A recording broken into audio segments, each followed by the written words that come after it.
surprisingly enough, the type of musician, category of musician that loses their hearing the most is orchestral musicians, especially string players, because they have the horns behind them and everything, and they tend to suffer more than anybody else. I thought for sure it was going to be any rock musician on stage, but that doesn't seem to be the case. Maybe it was at one time. I don't think it is now. You're exactly right, Bobby. So I did an interview with Stephen Osborne, who is considered one of the top pianists. He's a Scottish pianist. And he said to me that it's a problem within the orchestral world, just like you said. And something that Bella Bathurst, again, referring back to that interview, she said that if you are Keith Richards, you sort of can talk about it because you're Keith Richards or whoever you are, and no one's going to replace Keith Richards, But if you are in the orchestra and you have hearing loss or you have tinnitus, it's much harder for them to talk about it. And again, it goes back to the taboo, or this, not taboo, but it's like this mentality around it. And I think it's really important that we, like we've mentioned before, in our conversations in Tinnitus Quest, we've gone so far with mental health. We've improved so much in people being able to talk about it, but tinnitus, especially within the music world, is still something that people feel conscious of talking about. And I think it's something that's got to change, Bobby, because it's such a big problem. And it's such an obvious problem as well. If you're exposing your noise to your ears to like 110, 100 dB, three times a week, Thursday, Friday, Saturday, I mean, it's going to be a problem. When I was younger, we'd be doing that Thursday, Friday, Saturday, sometimes an acoustic gig on Sunday, and then Monday to Thursday or whatever, we'd be rehearsing 3-4 hours a night. I mean, you're exposing your ears to so much noise. So it's sort of an obvious problem. And, hearing protection is getting better amongst the younger musicians. They're much more aware of this, but it's a lot of the times it's the older musicians or 30 plus or whoever, And it's something to be discussed. This is why I think it's amazing that people like yourself, Bobby, are having us on and talking about it. It's such an important thing to talk about within the music industry. I can just give you a very interesting parallel to that. You're talking about hearing protection. So hearing protection has really improved massively. So today you can get a pair of customized hearing protection with a filter in the hearing protection that actually gives you the ability to hear sounds as almost as natural as you would with your ear without hearing protection. And I had I saw two funny developments. I personally was always into electronic music, so this is where I got my tinnitus from. I actually went to a club in Ibiza quite recently, not for a long time, but it was super interesting to see that there was actually a machine selling hearing protection. That was absolutely new to me because I never saw that in my life in any club, but there I think you can see the development. And also, if you see hunters today or sports shooting people, I remember that the older guys never wear any hearing protection. And today, you wouldn't see a young person within that not wearing hearing protection. So, I mean, there is some kind of development there and people are more aware of it. But yeah, it's still a massive problem. I know I'm pretty sure I got it playing garage bands when I was in high school.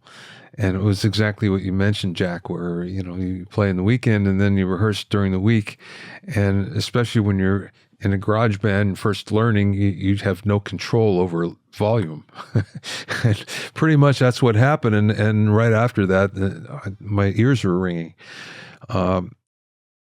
But there was no such thing as hearing protection then. I mean, you couldn't find it if you looked for it, or you didn't know, you didn't even think, I need this. So I think we've come a long way just from the standpoint that it's readily available and people are aware of it. They do think about it. Here's what I think, Bobby.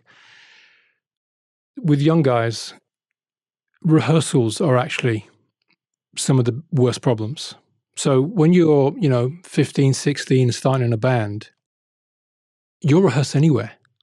You'll rehearse wherever it's free, right? So you'll rehearse in a garage, you'll rehearse in any sort of free room. Those rooms are often not acoustically treated, right? They're terrible. They're just walls and, So you're rehearsing, you're young, you're full of testosterone or whatever, you're full of sort of, you want to do great things and you think you're invincible. So the rehearsal rooms are where it starts. That's where the problems start. And then, I came through in the 90s, in the late 90s. That's why I was in a band called Honeyman in Birmingham. I'm from Birmingham in the UK. That's my hometown. And, we were getting some traction, we were sort of doing well. And you feel invincible. And I remember specifically, we rehearsed in a room that's the size of a shoebox. And we had PA, bass, guitars. I mean, it was the whole thing, right? And we rehearsed in a room that was seriously about 3 meters wide and about 6 meters long. And I had a drummer about 1.5 meters away from me on my right side, which funnily enough, there's no difference. My tinnitus is in both ears, but yeah, on my right side. And I remember vividly being the first one. We had these packet of yellow, those earplugs, the cheap ones, the yellow ones. We had them. Someone gave them to us. And I remember specifically, we tried them one night and I thought it was rock and roll to just say, you know what?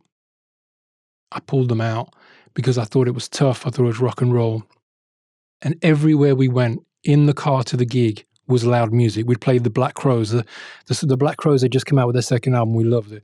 We'd go to a gig, blasting in the car. You'd get in the gig, the sound guy would look at you and he'd, because we were a bit exciting back then, and he'd turn the music up straight. As soon as you walked in, you'd go backstage, there'd be music playing backstage, there'd be lots of people talking, drinking, whatever.